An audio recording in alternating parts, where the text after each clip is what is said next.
حضرت عبداللہ بن عباس رضی اللہ تعالی عنہ سے روایت ہے کہ ایک دیہاتی نے بارگاہ نبوی میں کھڑے ہو کر عرض کیا، یا رسول اللہ صلی اللہ علیہ وآلہ وسلم، ہم مدینہ شریف سے دور جنگلوں میں رہتے ہیں، ہم گناہ بھی بہت زیادہ رکھتے ہیں اور ہمارے والدین بھی گناہوں کے ساتھ فوت ہو گئے ہیں، بس جنت کا سوال ہے۔ نبی کریم صلی اللہ علیہ وآلہ وسلم نے فرمایا، اے اعرابی، جب جمعہ کا دن ہو، سورج بلند ہونے پر تو یہ کلمات پڑھ کر اپنے فوت شدہ بزرگان واران کو ایصال ثواب کرے۔ مجھے اس ذات کی قسم جس کے قبضہ قدرت میں محمد صلی اللہ علیہ وسلم کی جان ہے، جو مرد اور عورت جمعہ کے دن یہ عمل کرے، محمد صلی اللہ علیہ وسلم اس کے لیے جنت کی ضمانت دیتا ہوں، اور جب وہ اپنی جگہ سے یہ عمل کر کے اٹھتا ہے تو اس کی اور اس کے والدین کی بخشش ہو چکی ہوتی ہے، اور عرش کے نیچے سے ایک منادی پکارتا ہے، اے اللہ کے بندے، تیرے اگلے پچھلے گناہ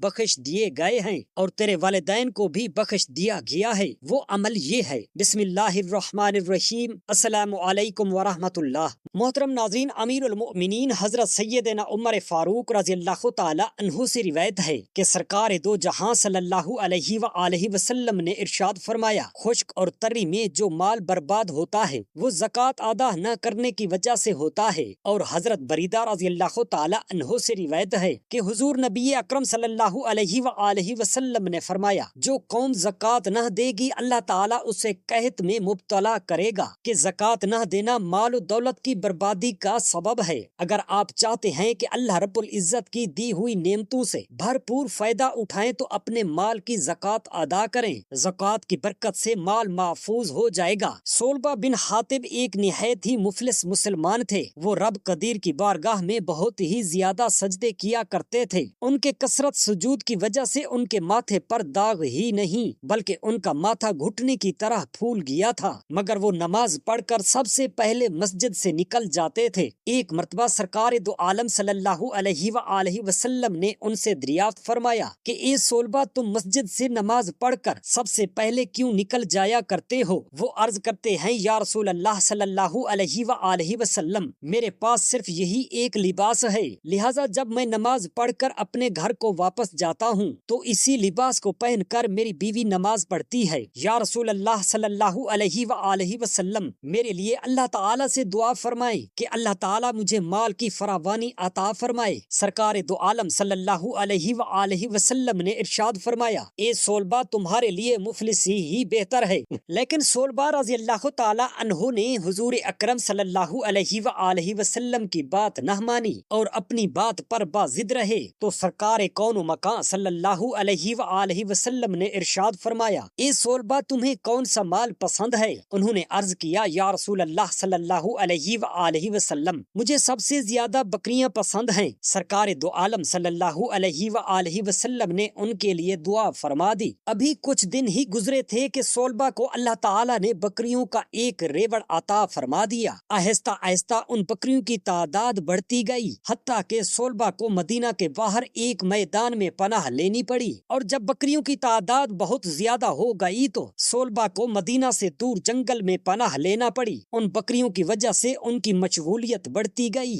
یہاں تک کہ ان کی مشغولیت ان کے لیے نماز سے معنی ہو گئی۔ پھر ایک وقت ایسا آیا کہ وہ صرف نماز جمعہ ادا کرنے کے لیے مسجد نبوی کا قصد کرتے تھے۔ جب آیت زکوٰۃ نازل ہوئی تو سرور کائنات صلی اللہ علیہ وآلہ وسلم نے تمام مسلمانوں کو زکوٰۃ ادا کرنے کا حکم فرمایا اور صلبہ کے پاس بھی اپنے قاصدوں کو روانہ فرمایا۔ جب قاصد صلبہ کے پاس پہنچے اور ان کو سرکار مدینہ صلی اللہ علیہ وآلہ وسلم کا حکم سنایا تو انہوں نے سوچا کہ اس طرح تو میری بہت ساری بکریاں کم ہو جائیں گی، معاذ اللہ۔ یہ سوچ کر انہوں نے قاصدوں سے کہا کہ میں بعد میں سوچوں گا۔ جب دوبارہ ان کے پاس سرکار کائنات صلی اللہ علیہ وآلہ وسلم نے اپنے قاصدوں کو روانہ فرمایا تو انہوں نے کہا کہ یہ تو ایک قسم کا تاوان ہے۔ قاصدوں نے سرکار دو عالم صلی اللہ علیہ وآلہ وسلم کو اس امر کی خبر دی تو سرکار مدینہ صلی اللہ علیہ وآلہ وسلم نے فرمایا کہ اب صلبہ کی بربادی قریب ہے۔ اسی وقت قرآن پاک کی آیت کریمہ نازل ہوئی اور اس آیت کریمہ میں صلبہ کو منافق کہا گیا ہے۔ اس آیت کے نزول کے وقت صلبہ کا کوئی قریبی وہاں موجود تھا جس نے ان کو اس امر کی خبر دی تو وہ بہت ہی پچھتائے اور اپنے مال کا صدقہ لے کر سرکار مدینہ حضرت محمد صلی اللہ علیہ وآلہ وسلم کی خدمت میں حاضر ہوئے۔ سرکار نبی کریم صلی اللہ علیہ وآلہ وسلم نے فرمایا، اے صلبہ، میں نے اسی لیے کہا تھا کہ تمہارے لیے یہی بہتر ہے، اور اب اللہ تعالیٰ نے بھی تمہارے صدقے کو رد کر دیا ہے، لہٰذا میں تمہارے صدقہ کو قبول نہیں کر سکتا۔ صلبہ مایوس ہو کر وہاں سے واپس ہوئے، اور حضرت ابو بکر صدیق رضی اللہ تعالی عنہ کے دور خلافت میں اپنے مال کا صدقہ لے کر حاضر ہوئے تو حضرت سیدنا ابو بکر صدیق رضی اللہ تعالی عنہ نے فرمایا کہ جب کونین کے تاجدار صلی اللہ علیہ وآلہ وسلم نے تمہارے صدقہ کو رد فرما دیا ہے تو میری کیا مجال ہے کہ میں تمہارے صدقے کو قبول کر لوں۔ یوں ہی وہ حضرت سیدنا عمر اور سیدنا عثمان غنی رضی اللہ تعالی عنہما کے دور خلافت میں صدقہ لے کر حاضر ہوئے تو ان حضرات نے بھی ان کے صدقے کو رد فرما دیا۔ اب صلبہ بالکل مایوس ہو کر واپس ہوئے اور اسی حسرت کے عالم میں ان کا انتقال ہو گیا۔ حضور اقدس صلی اللہ علیہ وآلہ وسلم فرماتے ہیں، جو مجھ کو 6 چیزوں کی ضمانت دے میں اس کے لیے جنت کا ضامن ہوں۔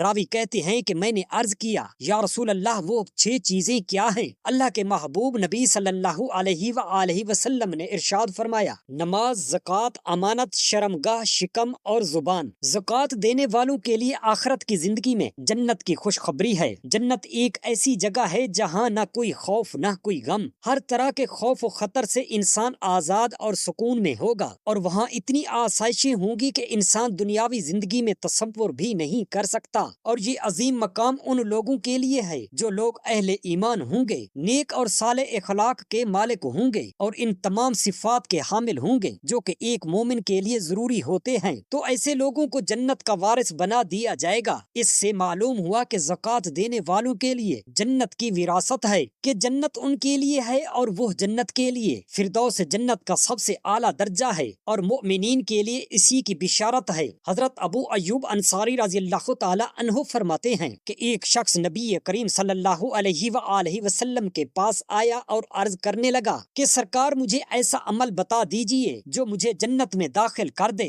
حضور نبی اکرم صلی اللہ علیہ وآلہ وسلم نے فرمایا، اللہ کی عبادت کر، کسی کو اس کا شریک نہ کر، نماز قائم کر اور زکوٰۃ ادا کر۔ حضرت ابو ہریرہ رضی اللہ تعالی عنہ سے مروی ہے کہ نبی کریم صلی اللہ علیہ وآلہ وسلم نبیوں کے سردار اور ہم غلاموں کے آقا و مولا حضرت محمد صلی اللہ علیہ وآلہ وسلم نے خطبہ پڑھا اور فرمایا، قسم ہے اس کی جس کے قبضہ قدرت میں میری جان ہے۔ اس کو 3 بار فرمایا، پھر سر جھکا لیا تو صحابہ کرام رضی اللہ تعالی عنہم نے بھی سر جھکا لیا اور رونے لگے۔ معلوم نہ ہوا کہ آپ نے کس چیز پر قسم کھائی ہے۔ پھر حضور انور صلی اللہ علیہ وآلہ وسلم نے سر مبارک اٹھا لیا، چہرہ انور پر خوشی کے آثار تھے، اور ارشاد فرمایا، جو بندہ 5 نمازیں پڑھتا ہے، رمضان المبارک کے روزے بھی رکھتا ہے، اور اپنے مال کی زکوٰۃ بھی دیتا ہے، اور کبیرہ گناہوں سے بھی بچتا ہے، اس کے لیے جنت کے دروازے کھول دیے جائیں گے، اور اس سے کہا جائے گا کہ سلامتی کے ساتھ جنت میں داخل ہو جا۔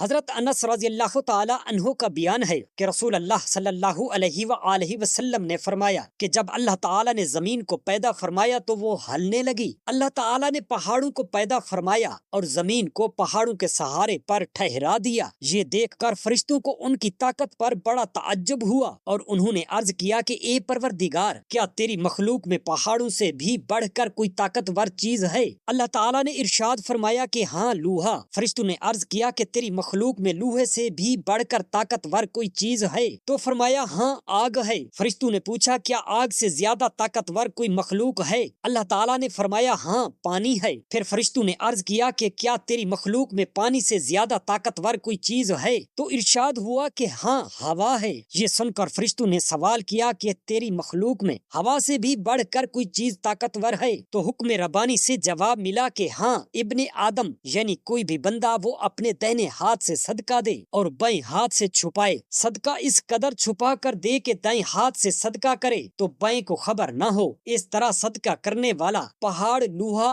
آگ، ہوا، پانی اور تمام چیزوں سے بڑھ کر طاقتور ہے۔ آج خود نمائی کا دورہ ہے، لوگ کوئی بھی نیکی چھپانا نہیں چاہتے، حالانکہ حضور اقدس صلی اللہ علیہ وآلہ وسلم کے فرمان مبارک کی روشنی میں سب سے زیادہ طاقتور وہ صاحب ایمان ہے جو صدقہ چھپا کر دیتا ہے، دکھاوا مقصود نہ ہو بلکہ صرف اللہ تعالیٰ اور اس کے رسول کی رضا کی مقصود ہو۔ حضرت عمر بن عوف رضی اللہ تعالی عنہ سے روایت ہے